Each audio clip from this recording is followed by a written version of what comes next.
नमस्कार। आज हम एक बहुत ही दुखद, एक दर्दनाक हादसे पर बात कर रहे हैं। ये हुआ 21 जुलाई 2025 को ढाका में। जी। बांग्लादेश वायुसेना का एक training jet F-7 BGI Uttara में माइलस्टोन स्कूल एंड कॉलेज परिसर में क्रैश हो गया।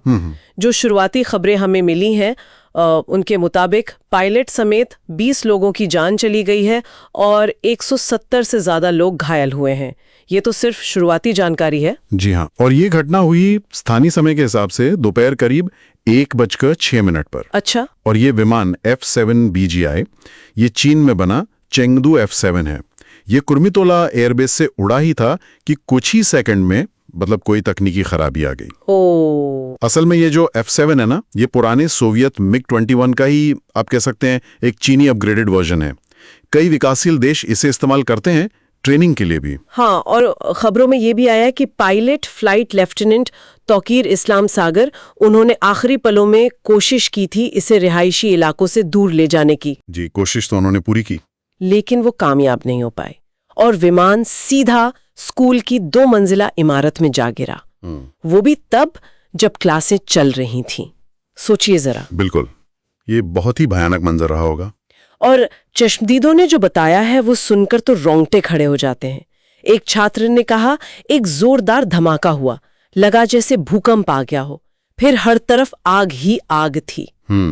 एक और शिक्षक थे मसूद तारिक, उन्होंने कहा, मैंने एक विस्फोट सुना, मुड़कर देखा तो सिर्फ आग और धुआं था। हाँ, और यहाँ ये जानना भी जरूरी है कि ये विमान F-7 BGI ये बांग्लादेश के सबसे उन्नत लेटेस्ट तो नहीं कहेंगे पर हाँ एडवांस्ड ट्रेनर जेट्स में से एक हैं। अच्छा। जिन्हें 2013 और 2022 के बीच ही शामिल किया गया था, तो नए ही माने जाएंगे एक तरह से। तो फिर तो शुरुआती जांच जो है वो इशारा कर रही है किसी मैकेनिकल फेलियर की तरफ, कोई यांत्रिक गड़बड़ी।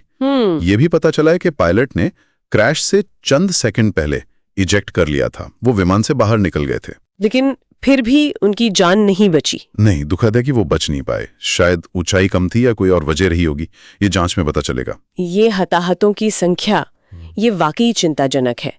पायलट के अलावा 19 आम नागरिक मारे गए। जी, और उनमें ज्यादातर छात्र थे और 2 शिक्षक भी शामिल हैं। और 171 से ज्यादा लोग घायल, कई तो बहुत बुरी तरह जले हुए हैं। हाँ, 60 से ज्यादा लोगों को तो नेशनल बर्न इंस्टीट्यूट में भर्ती कराना पड़ा है, जो दिखाता है कि जलने की चोटें कितनी गंभीर थीं। इतनी भयानक स्थिति में फौरन जो मदद के लिए लोग आगे आए, हाँ, वो बहुत अहम था।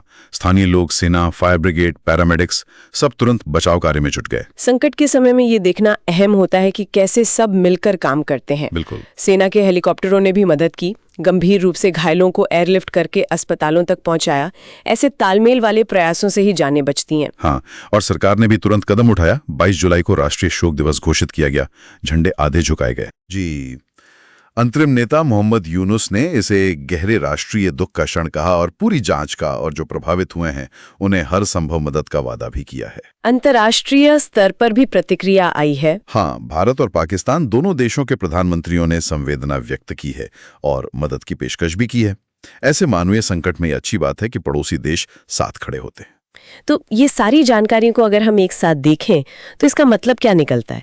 ये साफ है कि ढाका के लिए ये एक भयानक त्रासदी है, लेकिन इसके मायने शायद और गहरे हैं। बिल्कुल। अब सारा ध्यान जांच पर टिक गया है कि दुर्घटना की असली वजह क्या थी। क्या ये सिर्फ एक तकनीकी खराबी थी, या फिर रखरखाव में कोई लापरवाही थी, या संचालन से जुड़ा कोई मुद्दा था? और ये हादसा वायुसेना के सुरक्षा प्रोटोकॉल पर भी सवाल खड़े करता है, खासकर घनी आबादी वाले इलाकों के इतने पास ट्रेनिंग उड़ाने। वही मैं सोच रही थी, आबादी वाले इलाके के इतने करीब इस तरह की ट्रेनिंग फ्लाइट्स, ये तो अपने आप में एक बड़ा जोखिम है। हाँ, और खासकर तेजी से फैलते शहरों में ये समस्या बढ़ रही है। स्कूल के ऊपर विमान का गिरना ये इस जोखिम को बहुत ही भयानक तरीके से दिखाता है। जी, ये घटना असल में कई विकासशील देशों के बड़े शहरों की सच्चाई को भी सामने लाती है, जहां सैन्य ठिकाने धीरे धीरे बढ़ती शहरी आबादी के बहुत करीब आ जाते हैं। सही बात है। तो सैन्य तैयारी और नागरिक सुरक्षा, इन दोनों के बीच एक सही संतुलन बनाना ये एक लगातार चुनौती है, और ये हादसा उसी चुनौती की तरफ एक दुखद इशारा है। और उन परिवारों का दर्द जो जवाबों का इंतजार कर रहे होंगे। निश्चित रूप से उनका दर्द और उनकी अनिश्चितता सबसे बड़ी है। तो इस हादसे के बाद यकीनन इस बात पे गंभीरता से सोचना होगा कि शहरीकरण के इस दौर में सैन्य उड़ानें, खासकर ट्रेनिंग वाली और आम नागरिकों की सुरक्षा के बीच बेहतर तालमेल कैसे बने? जी बिल्कुल, ये एक ऐसा सवाल है जिसका जवाब भविष्य में ऐसी और त्रासदियों को रोकने के लिए बहुत महत्वपूर्ण होगा। अब आगे इस जांच से क्या सामने आता है, इस पर हमारी नजर बनी रहेगी।